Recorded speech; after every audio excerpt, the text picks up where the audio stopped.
सरकार कह रही है, यानी कि सूर्य मैथिल जी कह रहे हैं कि आईएमएफ की रिपोर्ट से वो सहमत नहीं है, क्या कहेंगे इस पर? देखिए, सूर्य मैथिल जी भाजपा की तरफ से लोगों की आंखों में धूल झोंकने का काम बखूबी करते हैं जी। इसके लिए मैं उनकी प्रशंसा करता हूँ। लेकिन जहाँ तक सच्चाई की बात है तो सच सच रहता है। किसी के झुठलाने से भी जो सच है वो झूठ में बदल नहीं जाता। पहली बात। दूसरी बात, आजादी के बाद से लेकर और कांग्रेस सरकार के समय तक देश के ऊपर विदेशी कर्जा हुआ था 40 लाख करोड़ का। ये ऑन रिकॉर्ड की गई, जो कि मोदी राज में बढ़कर इनके मात्र 9 साल के कार्यकाल में, 9.5 साल के कार्यकाल में बढ़कर ये पहुंच गया 140 लाख करोड़।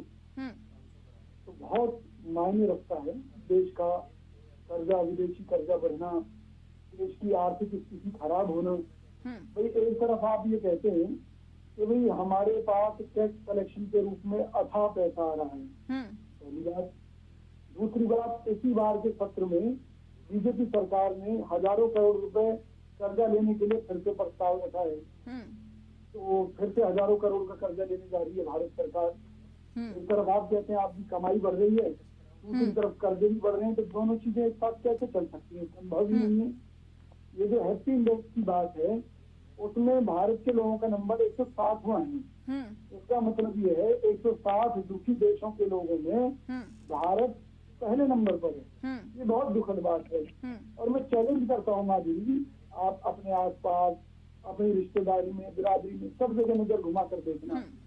लोग जो है स्कूल फीस, कॉलेज की फीस, राशन, ये वो, इन्हीं सब चीजों में इतना उलझे हुए, पूछिए मत। एक तरफ सरकार दावा करती है उसे इंफ्रास्ट्रक्चर डेवलप करने के लिए कर्जा लेना पड़ रहा है।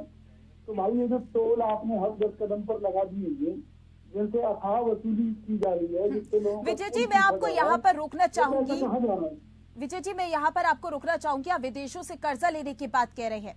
अगर हम 2014 के बाद की बात करें तो अभी तक एनडीए की 19 लाख करोड़ रुपए का कर्जा लिया है, लेकिन वहीं यूपीए सरकार ने 2005 से 13 तक में 21 लाख करोड़ का कर्जा लिया था।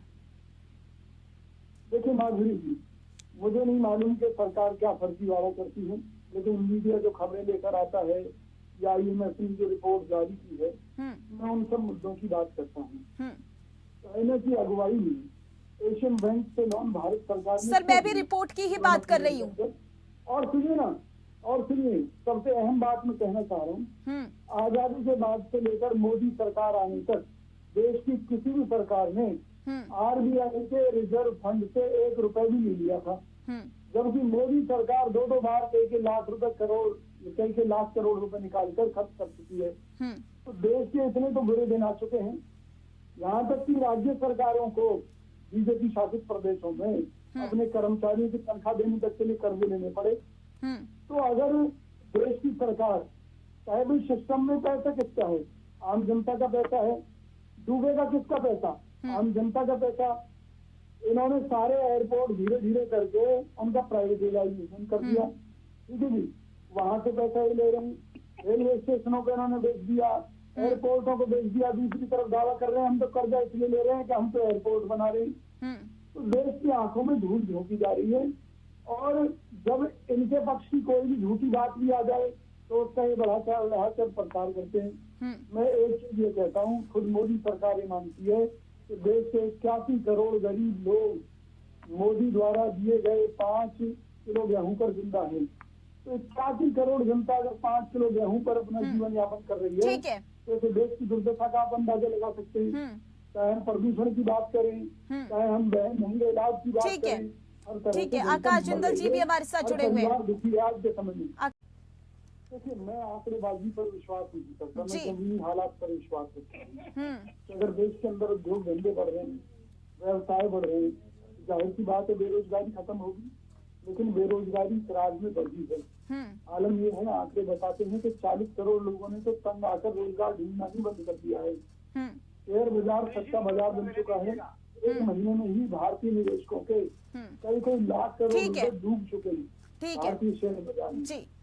आप किसी भी स्तर पर तो देखिए, मुझे ये बताइए कि भाई 140 करोड़ की आबादी में 81 करोड़ लोग तो 5 किलो गेहूं पर, और उसके बाद के लोगों की क्या स्थिति है? जो मध्यम वर्ग है उस पर टैक्सों की मार बढ़ती जा रही है। अगर सरकार की कमाई अच्छी होगी तो वो टैक्स बढ़ाएगी या घटाएगी?